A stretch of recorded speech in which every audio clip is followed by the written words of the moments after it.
What's up, everybody? Steve Skojec here. Welcome to the first ever episode of the Steve Skojec Show, which, funny story, I actually had that intro graphic made a couple of years ago when I was still making money off of content, and now I don't have the budget to make a new one that would actually go with the Skojec file. So I don't know if I'm going to keep calling it the Steve Skojec Show, but I had the cool intro in my folder, and I thought, might as well make use of it. I did pay good money for it. So possible name change TBD. So today I'm going to just take a crack at doing this. I haven't really done much on camera work. It's been about 3 years, I think, since the last time I recorded an actual podcast. I don't really know how I want to do this. So we're just going to kind of wing it and see how it goes. And it's going to be kind of a DIY trial and error sort of approach to podcasting because I just kind of want to be freeform with my commentary. And the thing that I was thinking I would do is walk people through some of the stories that I'm looking at right now. This is going to be a solo episode. Eventually, I do intend to have guests. But for now, I just kind of want to do some analysis and commentary on the news and on current events. And so let me go ahead and make my little switch over to this beautiful thing. I'm going to make my camera just a little bit bigger over here on the side. Let's see if I can make it fill up this space right here. That's nice. That'll work. Composition could use some work, but we're going to go with it. So this is actually not the window I want to have open. I want to start with a few different things. There's some stuff I want to talk about. As you all know, because I talk about it incessantly, I get most of my news from X, formerly Twitter, the platform formerly known as Twitter, for all you Prince fans out there who remember that. And I think actually this is where most Americans now are getting their news. It's the only place that you can really go online where free speech is a thing. Thank you, Elon Musk, for that. And you're just getting an unfiltered stream of information. Now, does that mean you get misinformation? Yeah, absolutely. So you have to bring your discernment goggles with you when you're out there on the interwebs. But I wanted to start with Eric Weinstein, who I would love to be able to call a friend. We've had some positive interactions online. We have a tentative agreement to have a drink and a conversation someday, but maybe he's just saying that. Anyway, very intelligent guy, arguably the founder of the so-called intellectual dark web. Love the way that he thinks. He's the, I believe, older brother of Brett Weinstein, who's also become pretty well known. The biologist who's married to Heather Heying. They have their own, I think it's called the Dark Horse podcast. Not as big of a follower of Brett, but Eric, every time he shows up on Chris Williamson, on Joe Rogan, on any podcast that he's on, I always try to make sure to watch because the guy is super smart, very relatable, very funny, very down to earth. And, you know, he's a physicist masquerading as a mathematician and has some very interesting ideas. He's come up with a supposed theory of everything, the theory of geometric unity, which I don't understand, but I find very interesting to listen to him talk about. And anyway, so he's been kind of getting pushback and heat for riding the fence a little bit on who he wanted to win this election. Now, he's a lifelong Democrat. He's known to take the liberal side of a number of issues. He's not made any secret about that. Grew up in LA, you know, in the scientific community. He is a Jew, but he is an atheist. He's sort of a practicing Jew, but also an atheist, which is an interesting combination. I believe the way that he phrased it, and I, you know, forgive me if I've misrepresented this, but you know, he doesn't believe, but on Friday nights they have Shabbat and they pray like they do believe. And I think that there is something to the holding of those traditions. Just a really interesting guy. One of my favorite thinkers, maybe my favorite thinker in American public life right now. Anyway, he came out today with this tweet, and I just want to read it to you because I think it's really good. And he says, I will say it simply. Real Donald Trump and J.D. Vance have the opportunity to change everything. Everything depends on Donald Trump's use of his historic opportunity. This could restore America or tank it. To say it my way, this is the highest variance presidency of my lifetime. As bad as Kamala was, and you know my position, she was probably lower variance, and much lower mean. This is potentially amazing because the sky is the limit. Given the chance, I will help anyone to use this mandate to make it the best presidency it can possibly be. But you can't ask me to close my eyes to the risks. I'm just not that guy. Never was and never will be. This is incredibly dangerous as we are seated at the high-stakes table now. I don't understand Americans who want Trump to fail. I think he's a brilliant man, which I have always said, but he's also incredibly divisive. I think he truly loves his country and wants the best for it. He's also very dangerous and unpredictable, and he needs that unpredictability to survive. That's a really good point. He's very strong, and perhaps he needs to be dangerous. I could be persuaded that this is necessary. He learned last time that you need a sea of people to govern. He won't make that mistake again.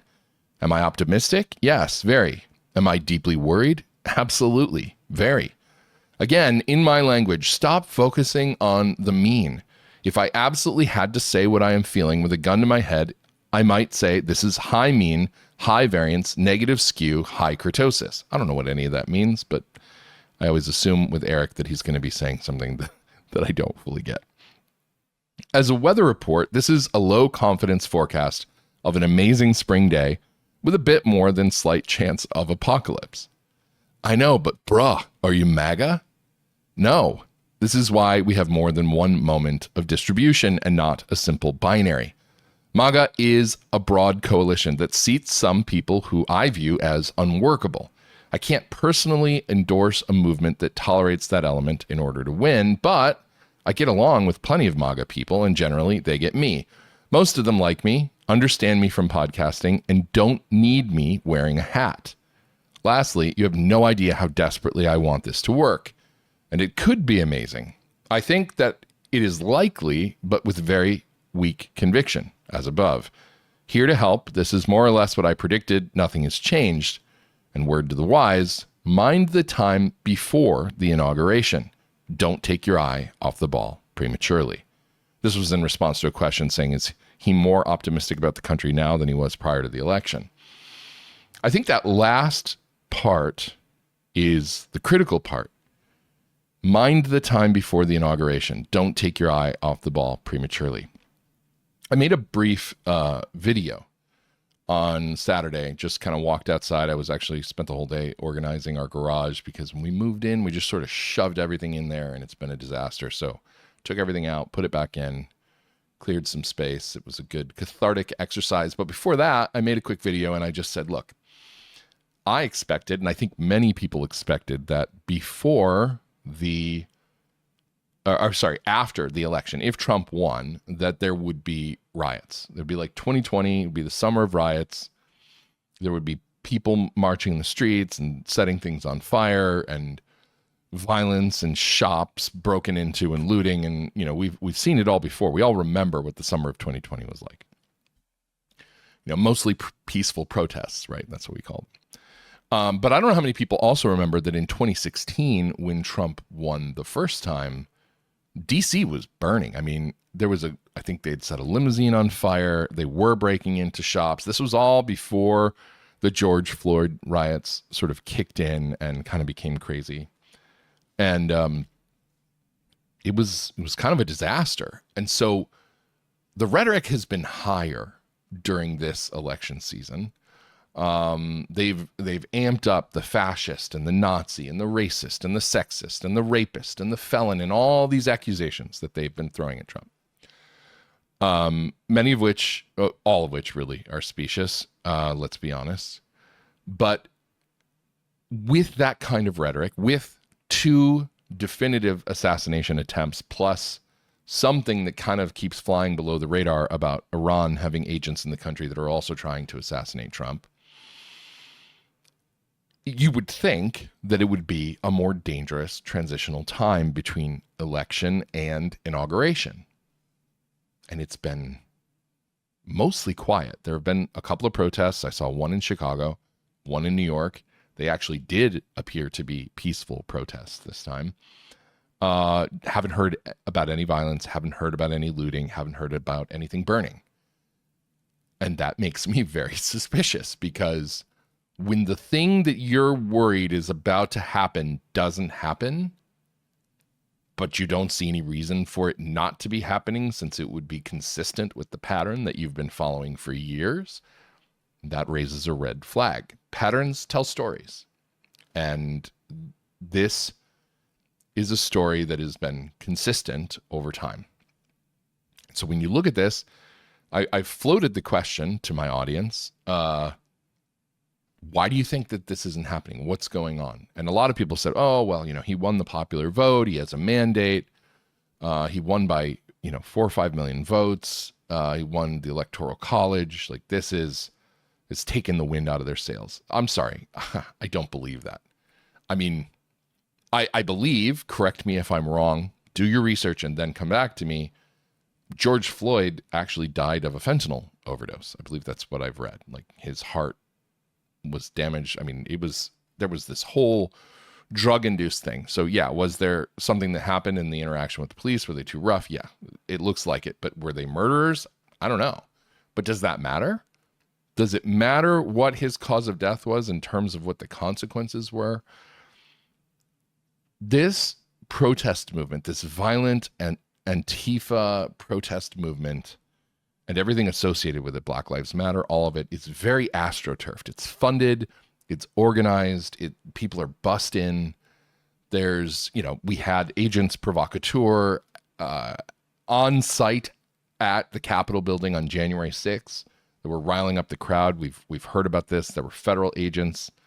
We don't really fully understand the level of manipulation that's happening at the behest of the intelligence communities to get certain outcomes that we will call them, for lack of a better term, deep state actors want to see happen.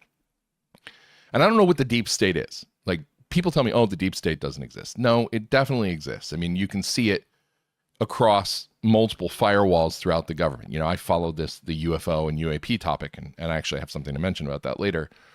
But when you look at that, I mean, the government has been running psyops against the UFO and UAP topic for decades, for, at least since Roswell in 1947, which has since been confirmed to have been an actual crash of some kind of unknown craft with recovered materials and allegedly biologics. I mean, this came out in Lou Elizondo's book, Imminent. And the people who were there, like the military guys who were charged with posing for photographs with aluminum foil on the ground or for giving statements. I mean, they or their children have since come out and said it was all a fabrication. This was an actual event. They said it was a weather balloon, but it wasn't.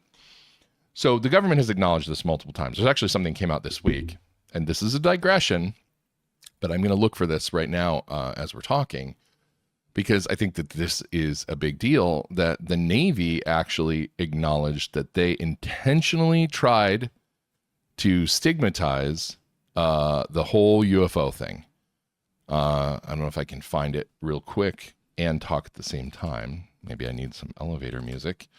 So let me just put in Navy and UFO. Let's switch back over to this. Let's see what we got. Not finding it. All right.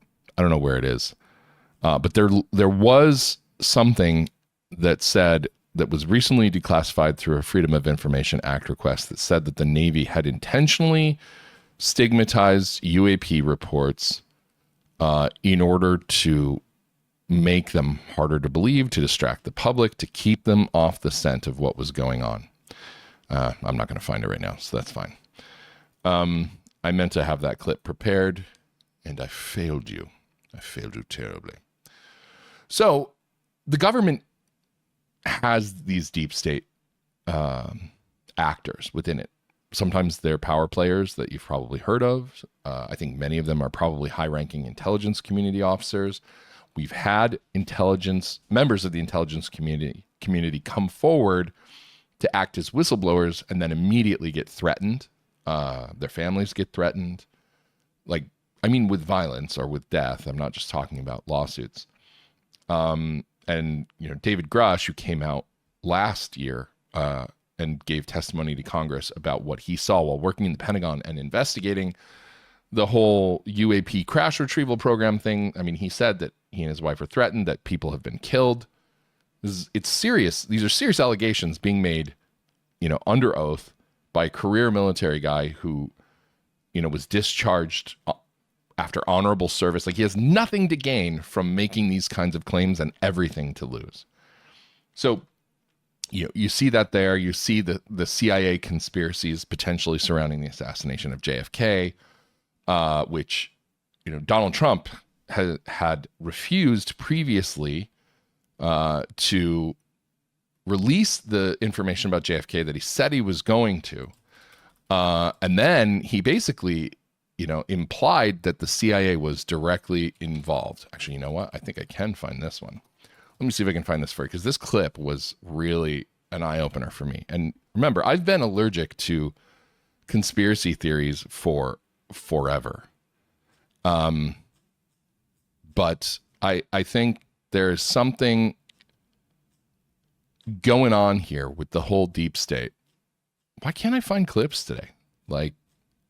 Oh, that's why. You know what? I didn't search. Oh, here it is. Here it is. All right, check this out, because I think you're going to think this is pretty interesting stuff. I'll make this full screen. And this is after January 6th, so it's 2 weeks before, or a week before he's leaving office. He wanted to run past me. So he's talking about a conversation he had with Trump. The names of people he was going to pardon and sentences he was going to commute. He wanted my opinion on them. Some of them I knew.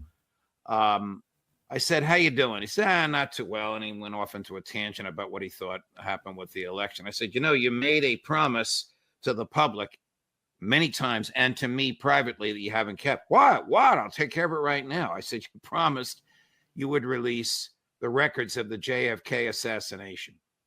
He said to me, "Judge, if they showed you what they showed me, you wouldn't have released it either." And I said, "Who's they and what did they show you?" And then he said, "Judge, someday when we're on the phone," and then he raised his voice, "and there aren't 15 people listening to the phone call," back to a normal voice, "I'll tell you." Oh my God. I mean, this makes it sound even worse. Who are they? Probably somebody in the intelligence community. What did they show him? JFK's brains blown out? This is it. It was said by one person that after the Kennedy assassination, there has been no president. They have only been factotums of the system since then. Yeah. That's enough. That actually is one of two clips that was really interesting. There was another one where Trump directly, and my keyboard is wigging out on me. Come on. I need you now. Trump, JFK, where he basically said that the CIA was involved. A lot of people are very interested in footage of UFOs. I'm doing this live. I'm like Bill O'Reilly. F it, I'll do it live. Come on. Will beg me not to do it, but I'll be doing that very early on. But I would do that. This is not the clip. See, this is what I get for not having this prepped. It was easy to find the last time I was looking for it, but basically Trump admitted that it was the CIA that was involved. That's what RFK believes. Bobby Kennedy Jr. believes that his uncle and his father were taken out by the CIA. He's told stories about how Sirhan never even hit his father, that there was a security guard that came up behind him and shot him, and that he'd been shot in the back, and that he had a carbon tattoo from the gun being at close range while Sirhan was on the other side of the kitchen. And there's all this stuff, right? And conspiracy theories feel wild until you start digging into some of them and you realize that, okay, a number of them are actually true. And you got to be careful which rabbit holes you go down. But all of this is to say the deep state is real.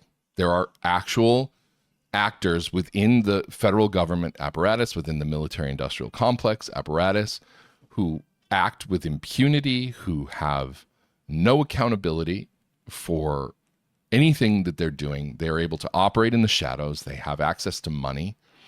There's actually an interesting book that I've been reading. I started it before I left Arizona, and I need to pick it back up now after the move. It's called Gold Warriors, and it's this whole story about how the Japanese, for probably over 100 years before World War II, continuously invaded mainland Asia China, Korea, and they took enormous amounts of gold and gems from the kingdoms of that time and kept it for themselves as the spoils of war, and that eventually they stored it all in giant underground vaults in the Philippines, and that at the end of World War II, the Americans were able to use extreme rendition techniques on some of the Japanese higher command to get information from them. They discovered these enormous caches of gold,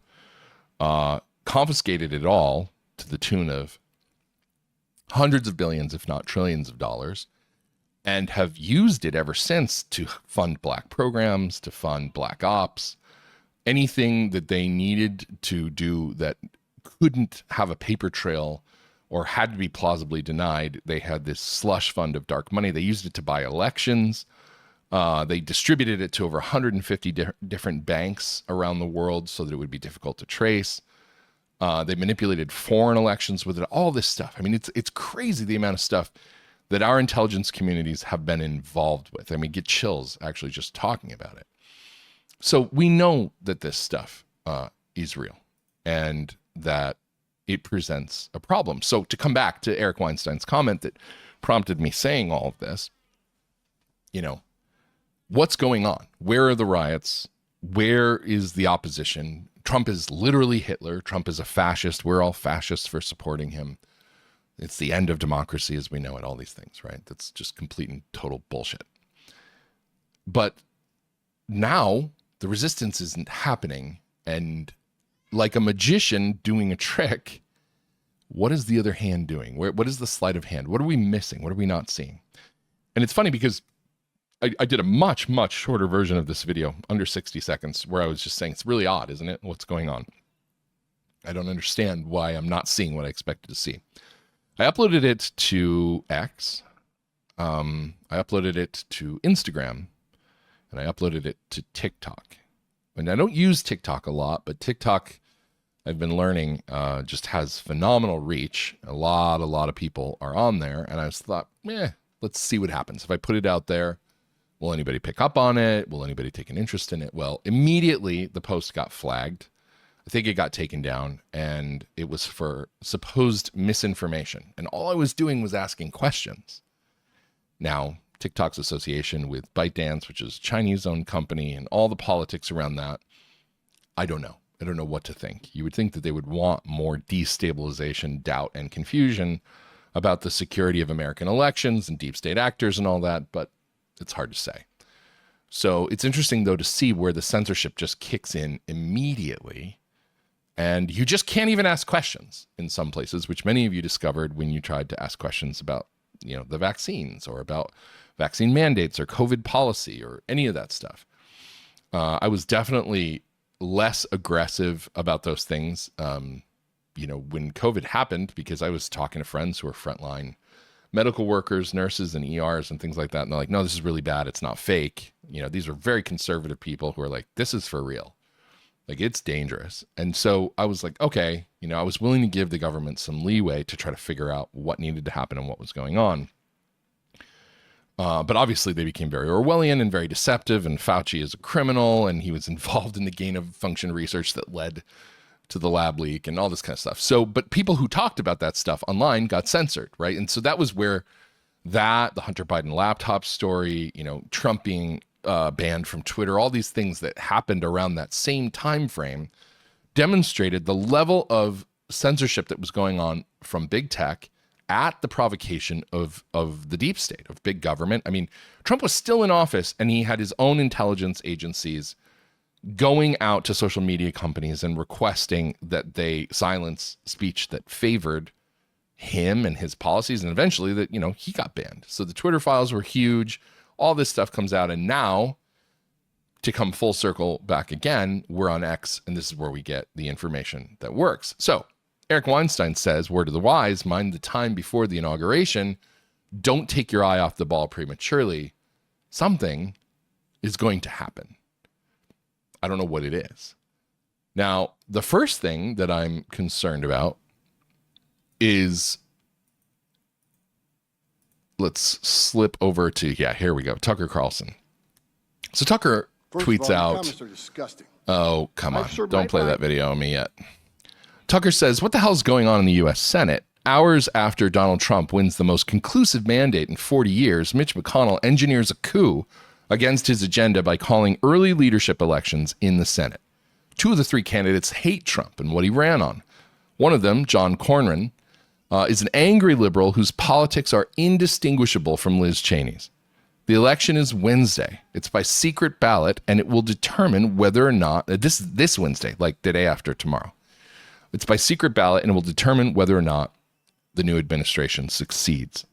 Rick Scott of Florida is the only candidate who agrees with Donald Trump. Call your senator and demand a public endorsement of Rick Scott. Don't let McConnell get away with this again. So that was on the 9th. Today is the 11th. Here's Benny Johnson yesterday saying, exclusive, a GOP Senate source has leaked the internal whip count for the leadership vote. The final votes will be on a secret ballot Wednesday. Here's where the race stands now. Cornyn is 18, Scott has 11, and Thune has 24. So Scott is the guy. I don't know anything about any of these guys. I have been tuned out of politics for too many years to know the inner details. It's kind of like I watched the NFL for my team. Well, I did until the Giants became the worst team in football.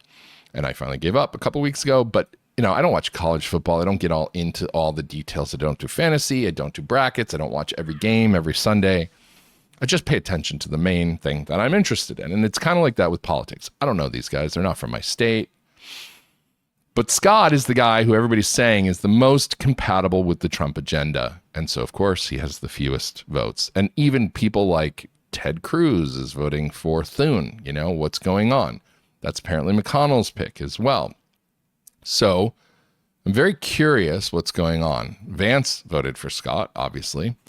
And one of the things that's actually been floated that's kind of interesting to me is apparently going way back into history, you can find that the vice president can act as the Senate majority leader. And some people are saying, well, let's let Vance do it. He's a smart guy. He's definitely on the team. I don't know what's going to come of that. But this is already the beginning of obstruction. And there's this book that I am embarrassed to admit. Look, I buy a lot of books and I don't read books. I collect books like women collect shoes, and then I promptly don't read them because I'm on Twitter and reading articles and interacting with all you fine folks all the time. And that ends up eating up all my reading time, and the books languish and I don't read them. But there was a book that I bought a few years ago called This Town. It was, I think the subtitle was The Story of Two Parties and a Funeral. And it was this idea of the kayfabe that goes on in Washington, where the Democrats and the Republicans act like they are on different sides of the issues, and there's rancor and fighting in public and all this kind of stuff. And then behind closed doors, they're buddies, and they're all working towards generally the same agenda. And I should read the book so that I have more idea of the details. The book's probably now 8 or 10 years old, so it might be a little bit out of date. But I think the principles in question will continue to be salient, because there does seem to be a lot of this. Why is Mitch McConnell, Cocaine Mitch, who can't stop freezing like, a video that crashed, why is he working against Trump already before Trump's in office? And Trump, to his credit, has come out and has said, any Republican senator seeking the coveted leadership position in the United States Senate must agree to recess appointments in the Senate, without which we will not be able to get people confirmed in a timely manner. Sometimes the votes can take 2 years or more. This is what they did 4 years ago, and we cannot let it happen again. We need positions filled immediately. Additionally, no judges should be approved during this period of time, because the Democrats are looking to ram through their judges as the Republicans fight over leadership. This is not acceptable. Thank you. Now, it's interesting because I've paid close attention to politics for years, pretty close. I did tune out probably 5 or 6 years ago, and have kind of come back in with this electoral season. But I realize I don't actually know what a recess appointment is specifically. Like, the words mean something to me, but I don't know the specifics. So this guy, I don't know who he is. Joshua Steinman. Who is Joshua Steinman? Iraq vet. I don't know. But he says 99% of people have no idea what a recess appointment is or why it's critical to a president being able to govern. Time for another lesson in how Washington works. Article 2, Section 2, Clause 3 of the Constitution says, the president shall have the power to fill up all vacancies that may happen during the recess of the Senate by granting commissions which shall expire at the end of their next session. This is 1, useful, and 2, a forcing function. In recent times, however, Senate leadership has prevented the use of recess appointments by using pro forma sessions. While everybody is out of town, one senator stays behind and gavels a brief session, thus blocking this presidential power. Crazy. This led to significant delays in filling key executive branch positions. During the first Trump administration, we had some roles vacant for years, all because Senator McConnell didn't want to give him the ability to use the recess appointment power of the Constitution.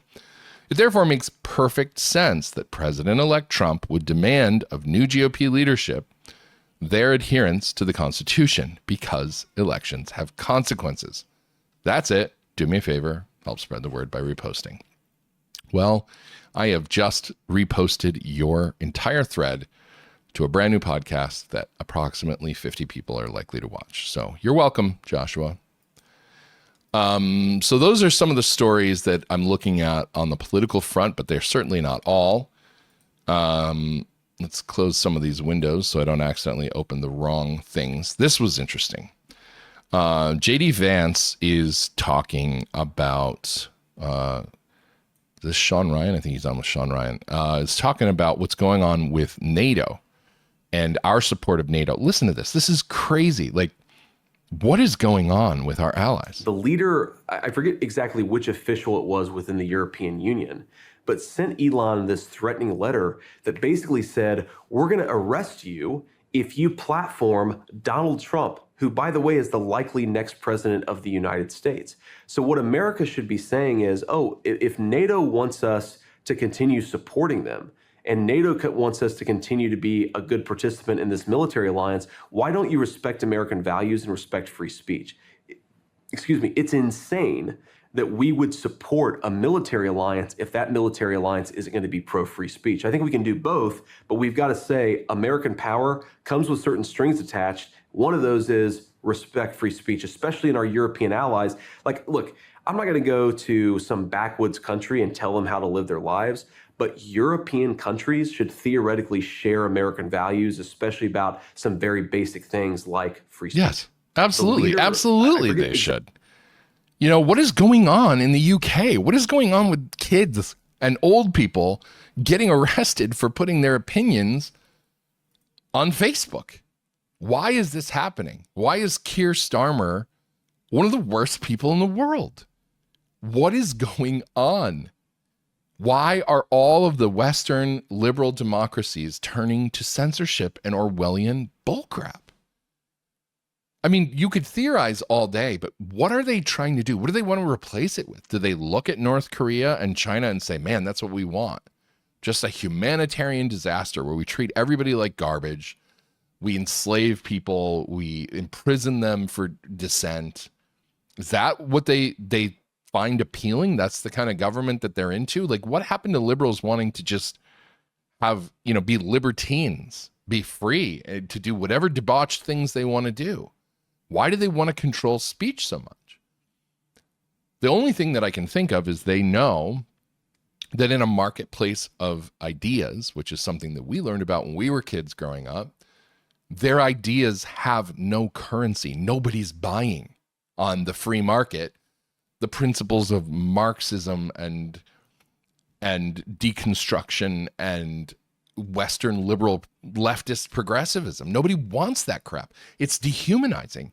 It destroys cities. It destroys nations. It's scandalously dysfunctional. More freedom is better as long as it's coupled with law and order. You have the freedom to do what you want as long as you don't hurt anybody else. And when you hurt other people, we're going to throw the book at you. If you come into our country illegally, we're kicking you out. That's what's going to happen. Cody Sanchez is a business coach, if I'm not mistaken. I've seen her talking about business stuff online. But apparently she used to be a journalist, and I didn't know that. And she had a thread up today that I was surprised because I've never seen her talk about politics. She says, I've never told this story before publicly, but I used to be a journalist covering human trafficking on the U.S.-Mexico border. I've crossed the border illegally covering migrants and cartels countless times. I saw young women in the morgue after they were raped and brutalized in Juarez. I saw a man get stabbed by a coyote in the gut, a terrible way to die. I know the sound a human makes when it happens, which is a very specific memory, I'm sure. I knew a kid, Neftali Fuentes, who crossed 100+ times, helping others not die in the desert across Arizona. People don't know this, but the Sonoran Desert is a killer. That desert will wipe you out. It is hostile. The terrain is difficult. It is not the kind of place that you want to cross. It's actually one of the places where, when you have to cross a vast expanse of Sonoran Desert, you almost don't need a wall because it's such a dangerous place to cross that a lot of people just don't make it. It's not like El Paso where you can just hop across the Rio Grande. Anyway, she says, I've seen cartel wars play out on the streets of Juarez, bodies dangling from overpasses. I've been held at gun and knife point before. Those who say open borders are humane have no idea what they're talking about. You live in an air-conditioned suburb that might as well be an ivory tower. Do not tell me what we do now is virtuous. It's cowardice. I hope we do what is right, which is secure the border, stop criminals from profiting off of misery, and help support local governments to be better, like El Salvador. If you don't understand this yet, you've never been to the border, never spoken to Border Patrol, never seen the many crosses in the desert, maybe get down off your high horse and try to understand, or just sit this one out. She's absolutely right. Empathy may be the thing that drives the sentiment against deporting huge numbers of illegals, against closing the border, against all of it. But the problem is that empathy becomes toxic at scale. You're not actually helping these people. In fact, by keeping that border open, you're giving them hope that they're going to come across. A lot of them are going to get killed in the process. A lot of them are going to get raped, kidnapped, sold into sex slavery. The coyotes are brutal. The cartels are worse. There was a migrant caravan that was heading towards the United States, and I believe it was comprised not just of Mexicans, but from other people from Latin America. And when the news of Trump's election victory came out, the caravan fell apart. There was over 3,000 people. A lot of them just turned around and went home. They were like, screw it. Like, if he's going to be president, we're just not even going to try because we're not going to be able to stay. We're going to get deported. It's going to be a problem. And so the number dwindled to roughly half. And that was the last I heard a few days ago. I don't know if they're even trying to make it now, because they actually take seriously what Trump says that he's going to do. There's a guy by the name of Tom Homan. I believe he was Trump's border czar. Like, that's a real term, but we like to make up these words because they sound good on the news.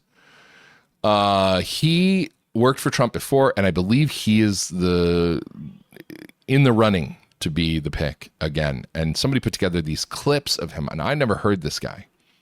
He's not the most articulate guy. He's definitely kind of a bulldog. He stumbles over his words, but his passion comes through, and weirdly, so does his empathy.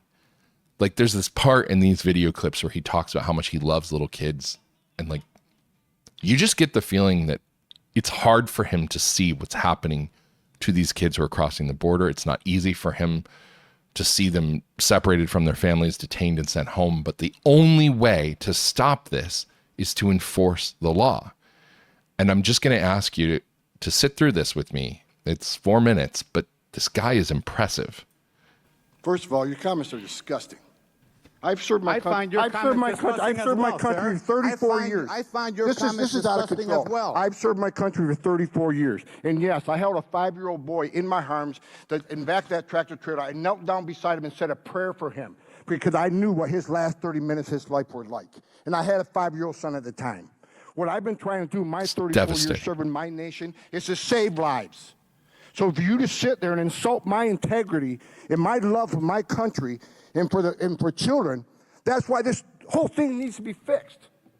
And you're the member of We Congress. agree on that. Fix it. We agree on You that, have but I failed it. You have- disagree. But I also disagree He's with your absolutely right here. generation of- It just continues to be contentious. I want to move forward here because You want to know why there's 50,000 people in detention? You want to know why we have 1 million illegal entries in the United States? You want to know why we have these issues? Because you have failed to secure the border. You have failed to work with this president to close the 3 loopholes we've asked for 2 years to close. So if you want to know why this issue exists, you need to look in the mirror. You have failed American people for not securing the border and closing loopholes. Mr. Homan, Look- please respect the chair and the authority of the chair. The you have- time of the gentleman has expired. I've asked you Condescending to tone. let me go beyond my time, and you let other people go beyond their time. again, I don't care about the bickering, but his statements are good, and he reminds her, you work for me. I'm a taxpayer. You work for me.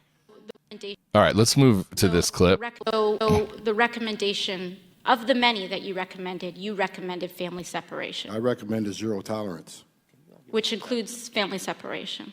The same as is with every U.S. citizen parent gets arrested when they're with a child. Zero tolerance was interpreted as the policy that separated children from their If I get arrested for DUI and I have a young child in the car, I'm going to be separated. When I was a police officer in New York and I arrested a father for domestic violence, I separated that father. Mr. He's Homan, with absolutely all due right. Respect, legal asylees are not charged with any crime. When you enter the country illegally, it's violation 8 United States Code 1325. Seeking Boom. asylum is legal. If you want to seek asylum, you go through the port of entry, do it the legal way. The Attorney General. She does not know what to say. Okay. We have seen one This estimate one- that this is a good says clip. it would cost $88 billion to deport 1 million people a year. I don't know if that's accurate or not. Is that what American taxpayers should expect? What price do you put on national security? Is that worth it? Is there a way to carry out mass deportation without separating families? Of course there is. Families can be deported together. You better start packing now.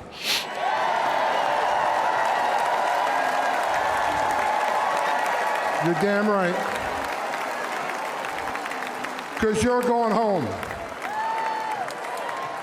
I got another message. Another message to the criminal cartels in Mexico. You smuggled enough fentanyl across this country to kill 148,000 young Americans. You have killed more Americans than every terrorist organization in the world combined. That's crazy. And that's when President Trump gets back in office.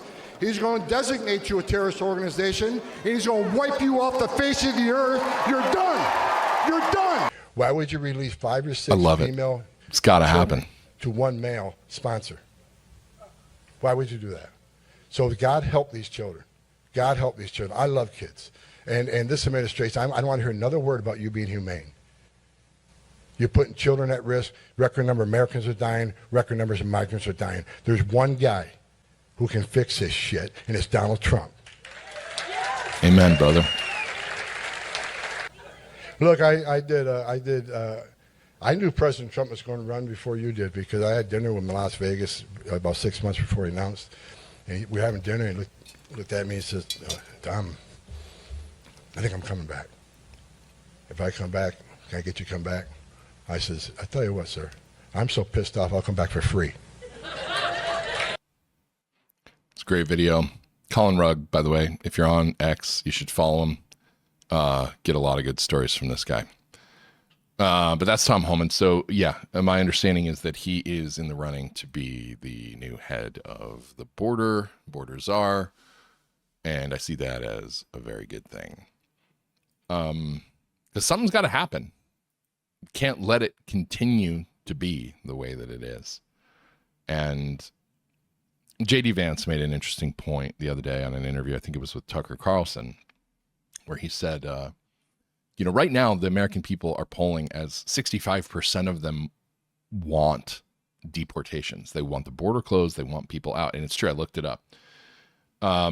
He's like, but when the president actually starts doing it, when he starts deporting people, what's going to happen is you're going to see pollsters come out and come up with polls that say the opposite. You're going to have media come out and say this is not what the American people want. They're going to try to spin it and make it look like this is just him and this is what he wants to do.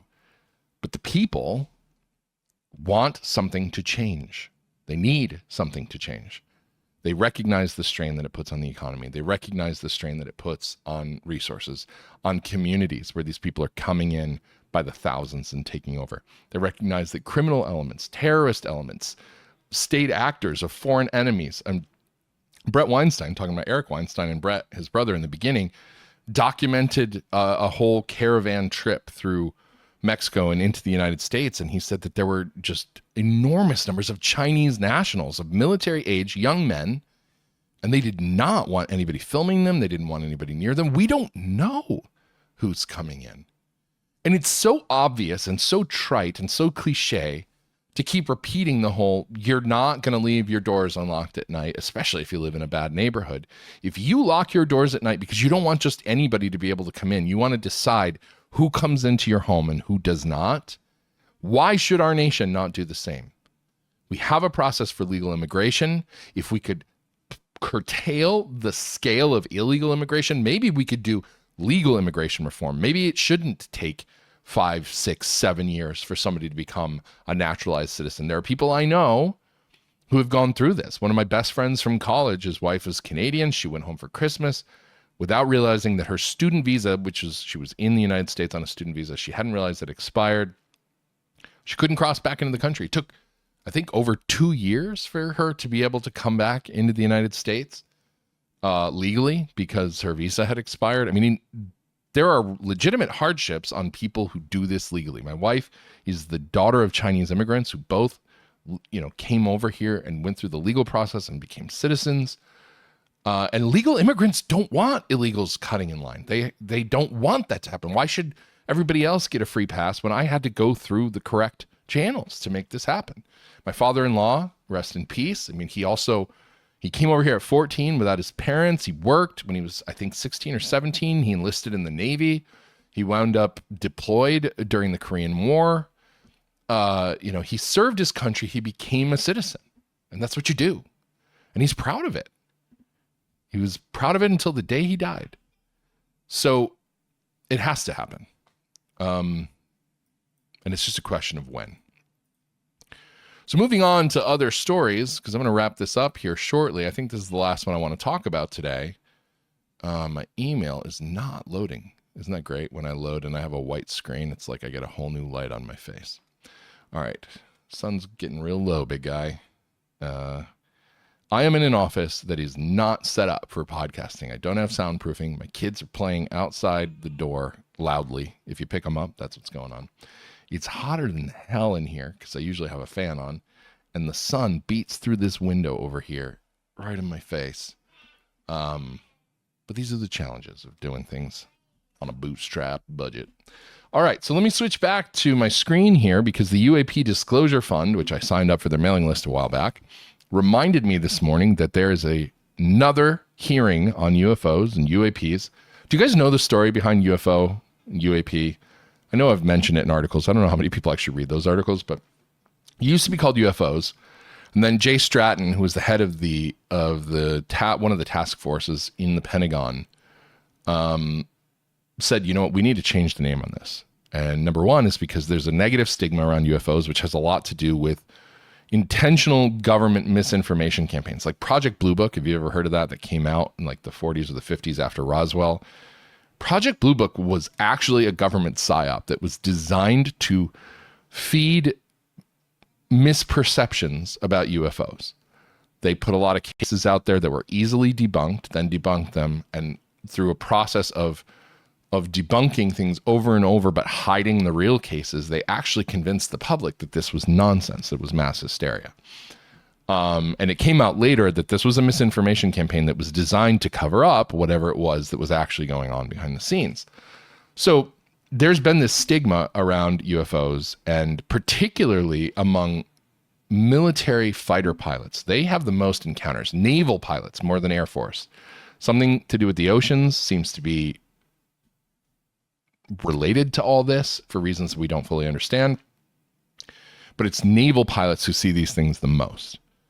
The Nimitz event in 2004, the Go Fast video, which was, I think, around 2017. There was a USS Omaha.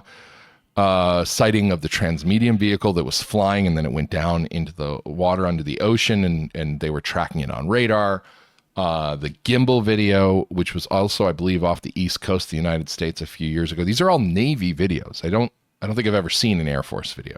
Ryan Graves was a Navy pilot who said that they saw these things on their sensors all the time when they were out flying, and some of them nearly collided with their planes. They're reporting a flight safety hazard and saying that the stuff hasn't been taken seriously. But these pilots who come forward, I mean, Commander David Fravor came forward.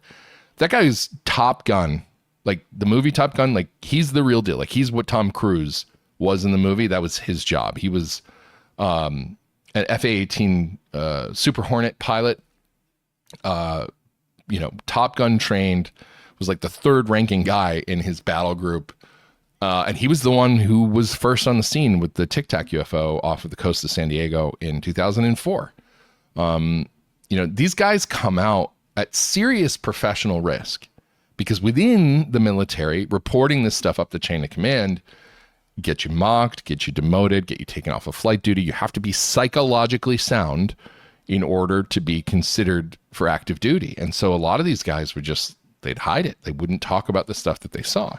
They didn't want to get visited by men in black. They didn't want, whatever it was that was happening. And so anyway, this little report here that's coming out. Oh, that's what I was doing. I was explaining UAPs. So Jay Stratton's like, hey, let's start calling them UAPs. Now, first it was unidentified aerial phenomena. That was what was going on with that. And then it was unidentified anomalous phenomena, because it encompasses other categories. It encompasses USOs, which are underwater submersible objects, UFOs, which are underwater flying objects, and then you get the weird crap that goes on at places like Skinwalker Ranch, which nobody really knows what that's all about. They have strange broadcast frequencies at 1.6 gigahertz. When anomalous events happen, they have gamma radiation bursts that come out of areas that only intermittently. Some of their staff have gotten radiation burns and had to get surgery. Then they go back to the same place with, Geiger counters and stuff, and there's no radiation. They have sightings of paranormal events. They have technology failures all the time. They're trying to scan for whatever is going on under the ground, and they have LiDAR drones. Then the batteries suddenly die. Cameras go out. There's all this stuff that goes on. So this category of UAP was created not just, to be more politically correct or, a different kind of jargon, but it was an idea of like, how do we create a category that encompasses the entirety of this phenomenon? So that's where UAP comes from. And there have been several hearings now in Congress, and there's another one coming up the day after tomorrow. Tomorrow is my birthday, and I consider it a birthday present to me. Thank you very much. I believe it's being headed up by Nancy Mace, who is a firecracker. I believe she was the first female to graduate from the Citadel. Make of that what you will, but she seems like she's kind of a badass, and she's going after this thing hardcore. So Wednesday, November 13th at 11:30 a.m., the House Oversight Committee will hold another historic hearing on unidentified anomalous phenomena, UAP.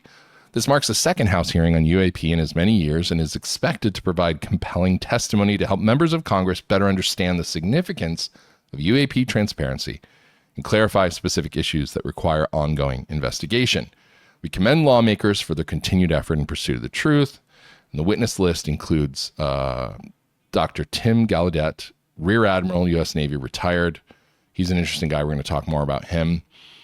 Highest ranking guy who's been out in the open talking about this, to my knowledge. Lou Elizondo, author of Eminent, former Department of Defense official. He was one of the guys that headed up OSAP/ATIP, which was all designed to look into this phenomenon. He was in counterterrorism, and he got pulled into this. If you haven't read Eminent, it's a great book. You should read it. It's an eye-opener, particularly for people who haven't been paying attention to this subject. If you have, there's not a ton of new information. There is clarity that's brought to some things about how things went down. And there were new things. Like, he talks about how there are members of the military who, under the care of Veterans Affair VA surgeons, had implants removed after UAP encounters, and those implants had locomotive capabilities. They literally moved within their bodies in order to avoid excision, and once excised, continued to move for a brief period of time under their own power before dying. And it appeared that they were biomechanical of some kind. They had some sort of a biological shielding that made the body not detect it and the immune system not respond, but beneath that there was a technological substrate of some kind. And apparently their working theory is that they fed off the energy of the human body, and that was how they powered them. How that works, I have no idea. But he says that he's actually seen these things, and he's talked to doctors who've removed them when he wasn't present. This is a real thing that really happened. I mean, it sounds like the Matrix, that thing that they put in his stomach. But this is the kind of stuff that's coming out. So Lou Elizondo, really interesting guy, military guy, very upstanding veteran.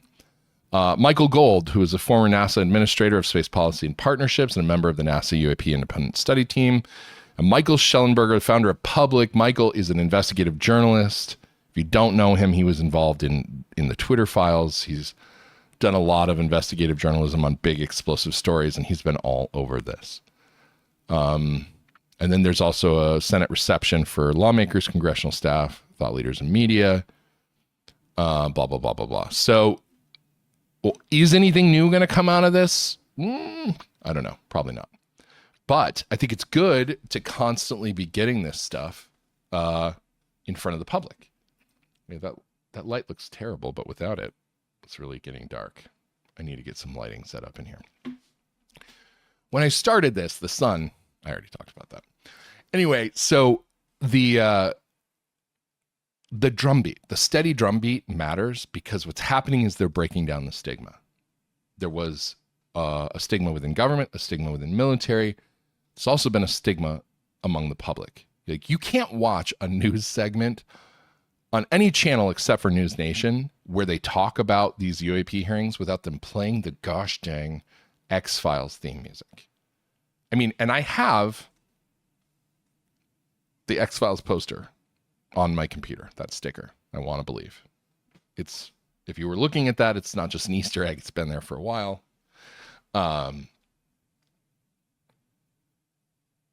They're trying to break down the stigma. They're trying to get this into the public. They're trying to get us conditioned to it so we can't just forget it and dismiss it. And the crazy thing is, we live in a timeline where this stuff is coming out.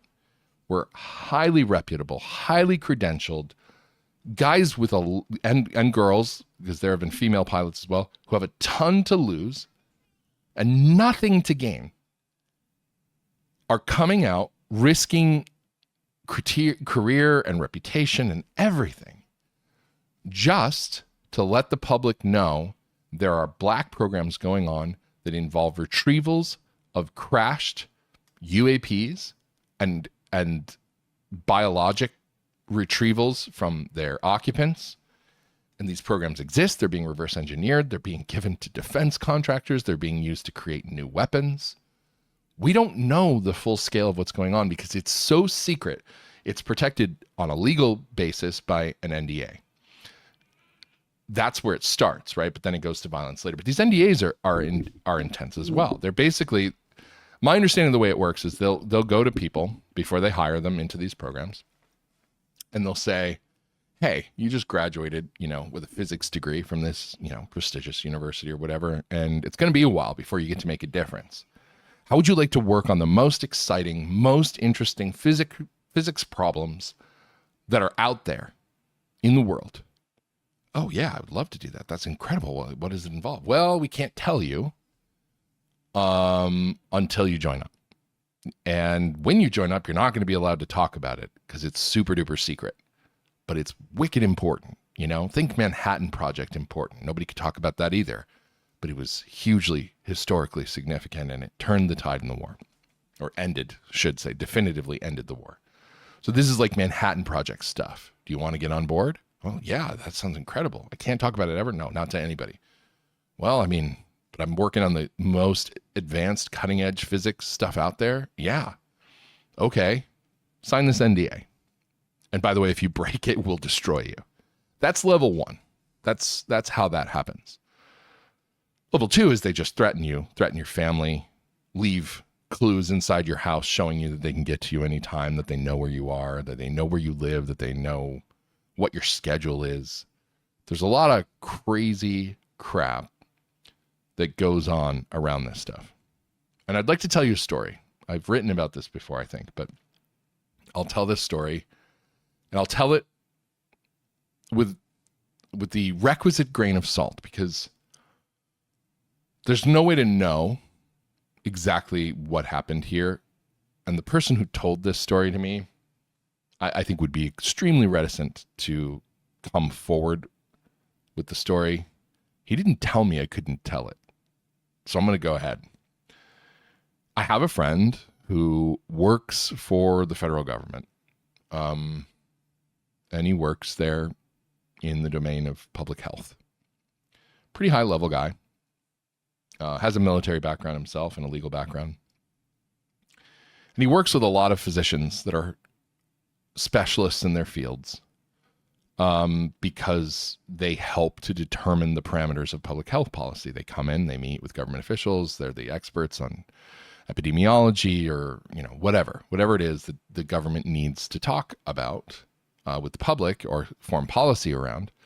So these guys come in, they meet, they collaborate with the government, they go back to doing their private practices. Well, this doctor that he knew came to him and he was like, I'll call my friend Bob.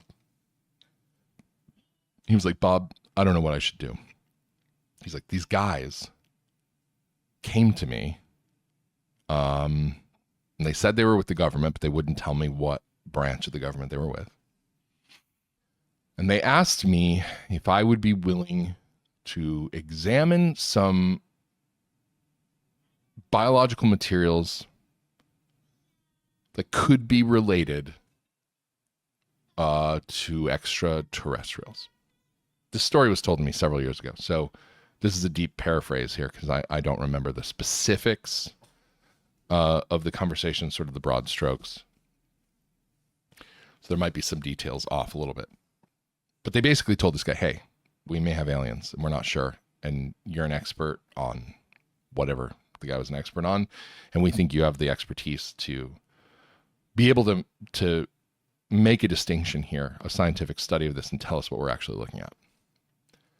And the guy was like, I don't know.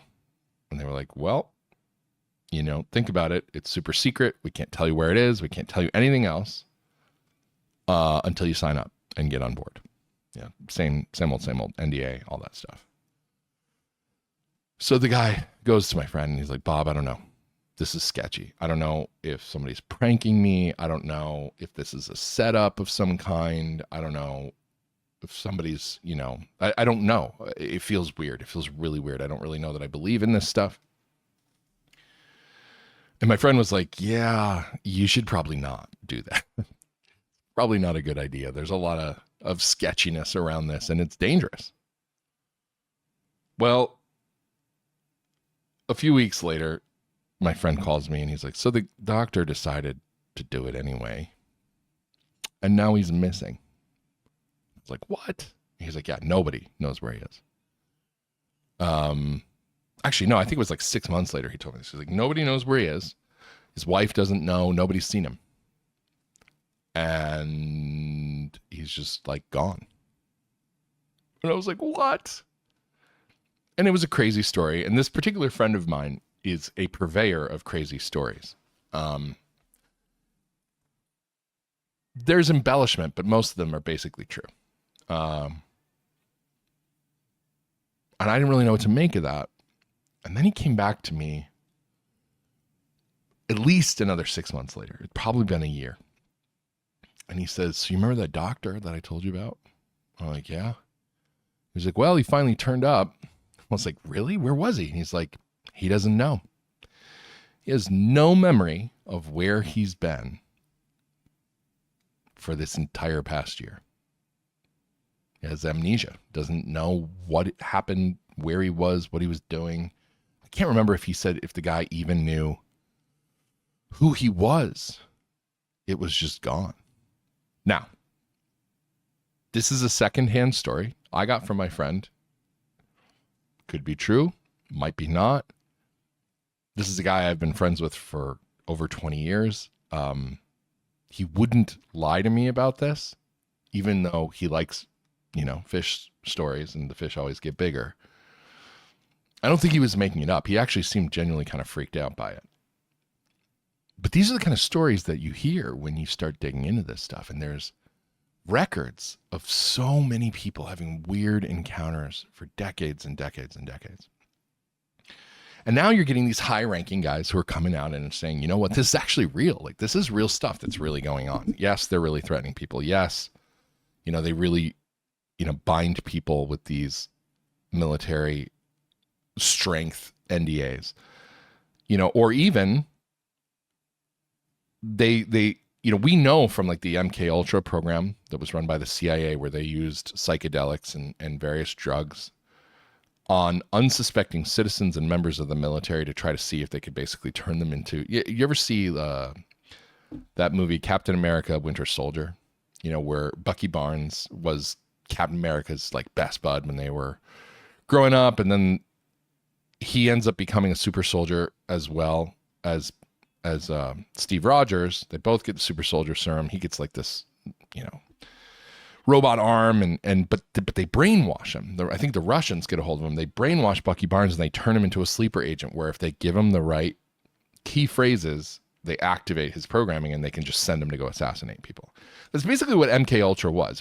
It was Manchurian Candidate stuff. They were trying to figure out a way to be able to create political assassins out of just normal people who didn't even have a memory at the end of whatever they did, of what it was that they did. And they couldn't figure out how to fine-tune the drugs so that, people wouldn't lose their whole memory.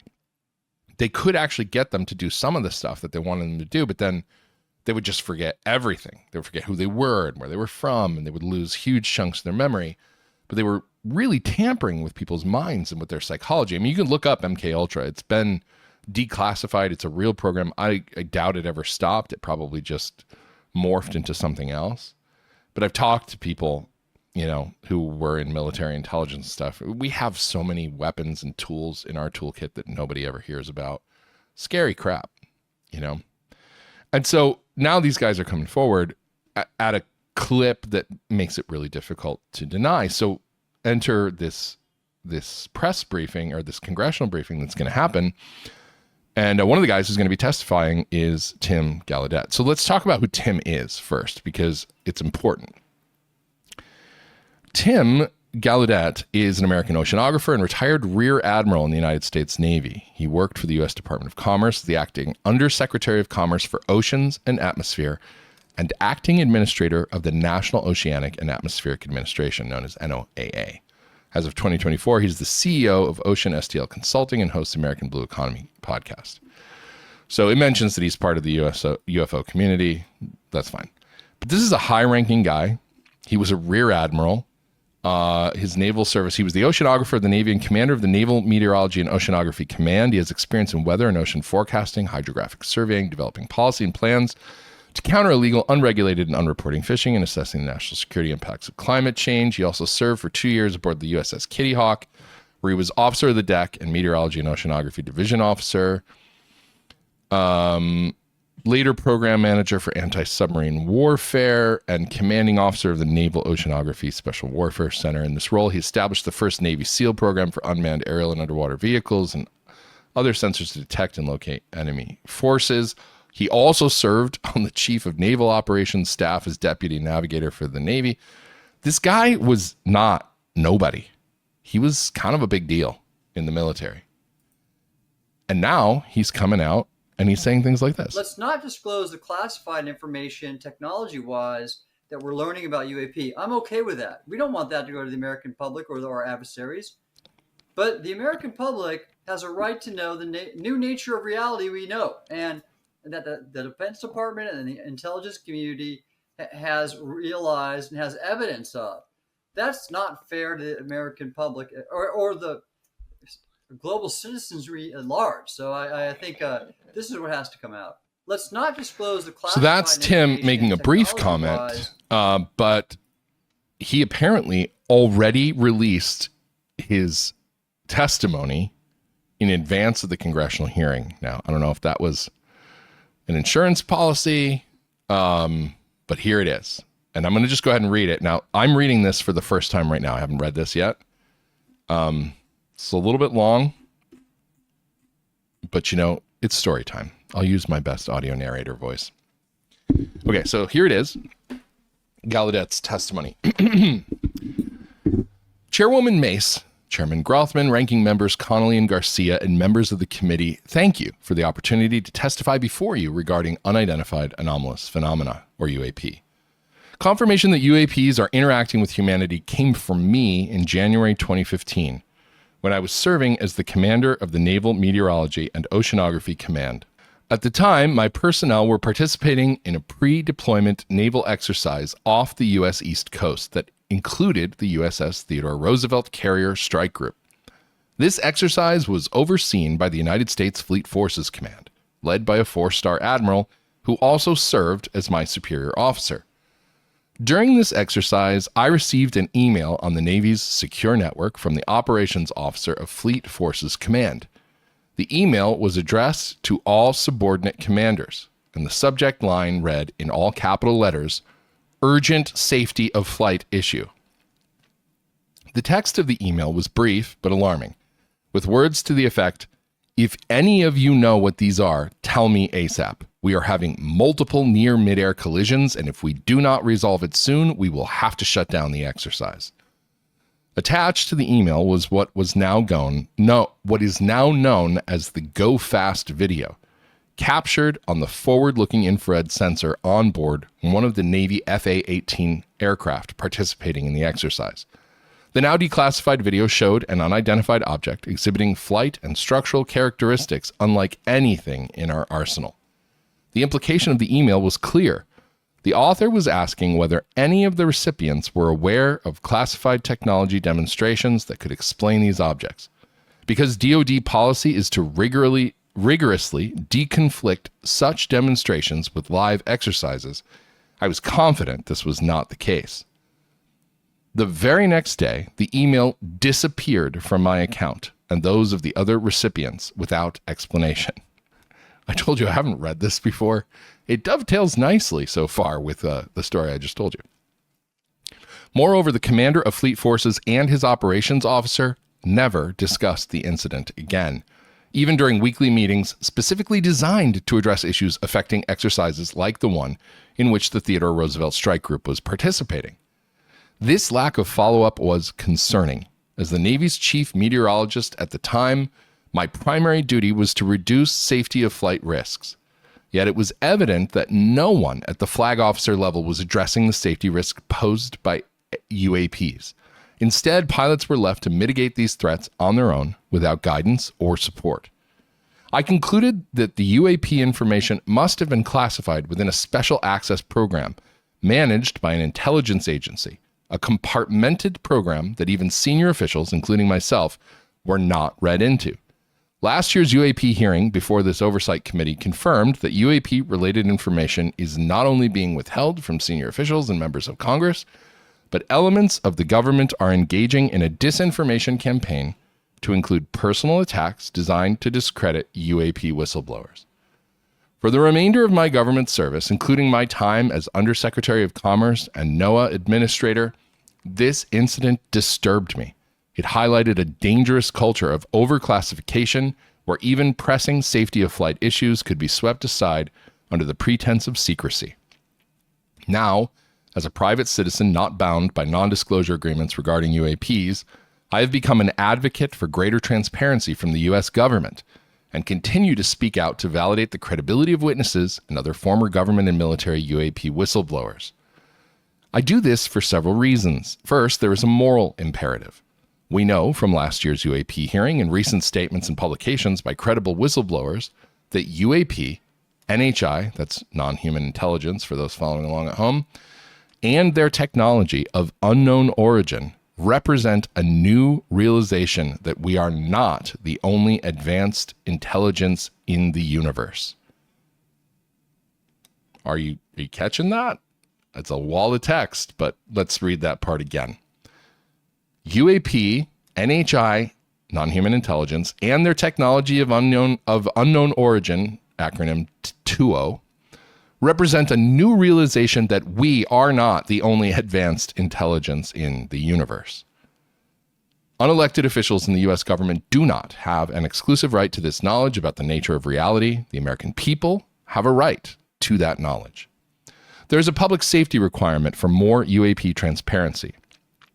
The safety of flight concerns regarding UAP are not limited to the military, and that is why I support Ryan Graves' organization, Americans for Space Aerospace. Graves is the guy I mentioned before who was an FA-18 pilot, multiple encounters, near collisions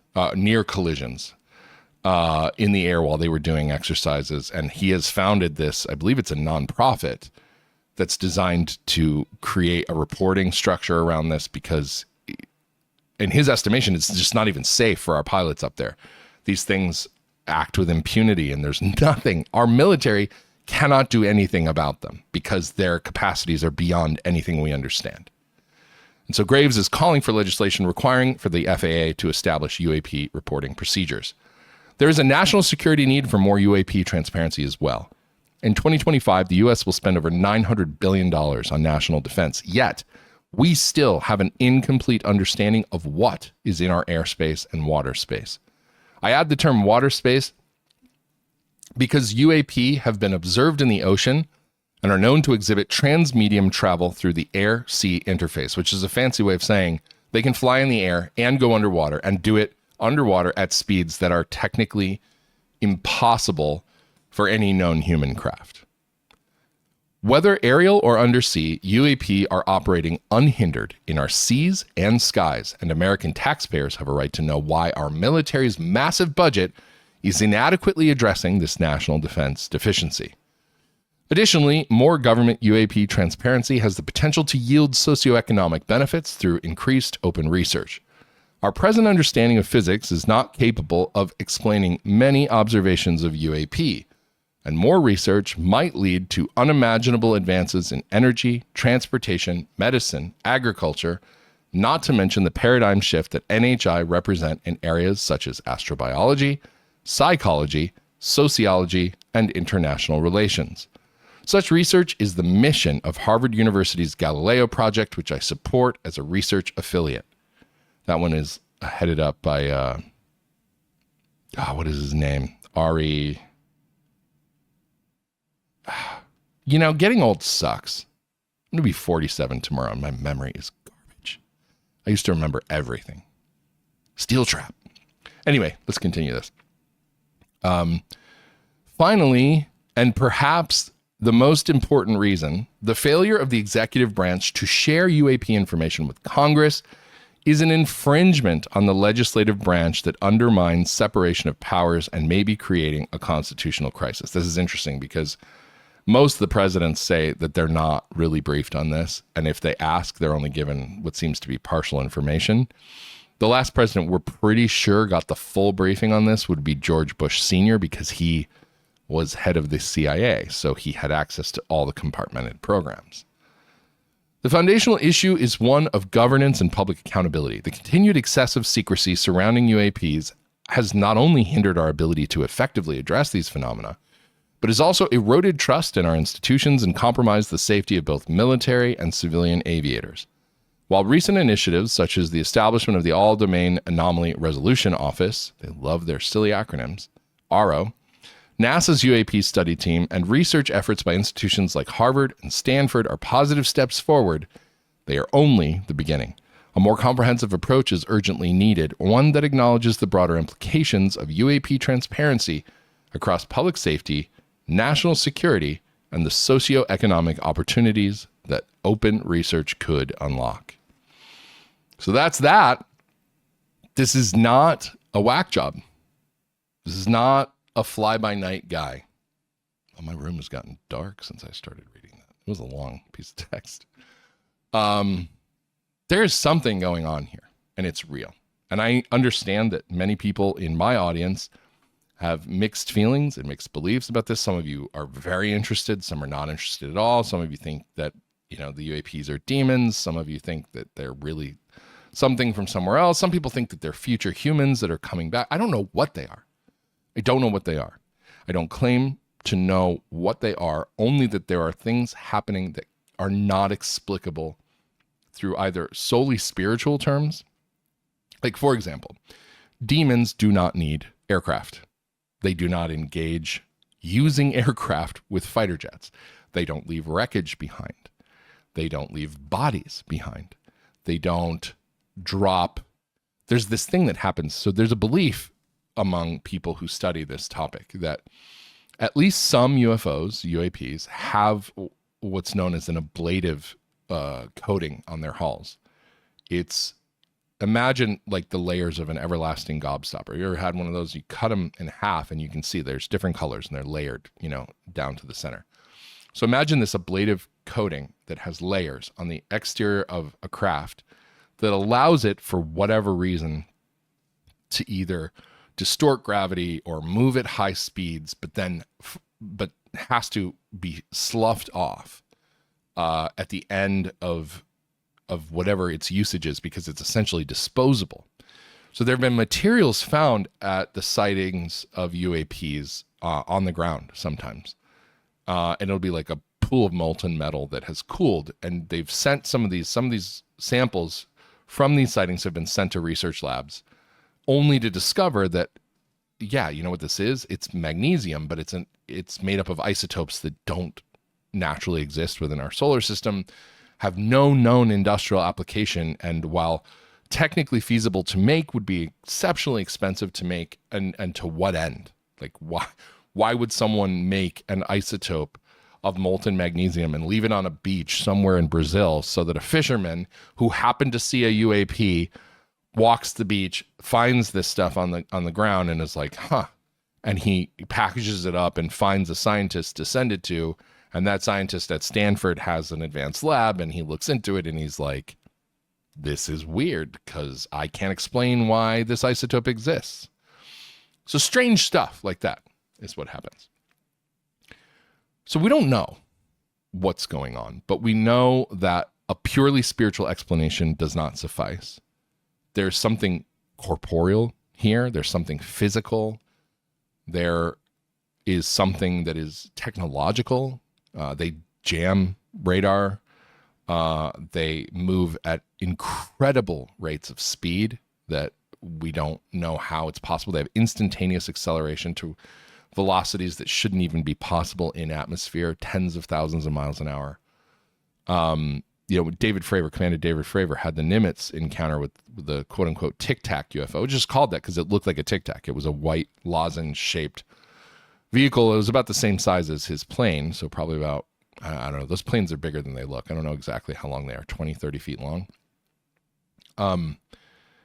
But after he encountered this thing, it took off.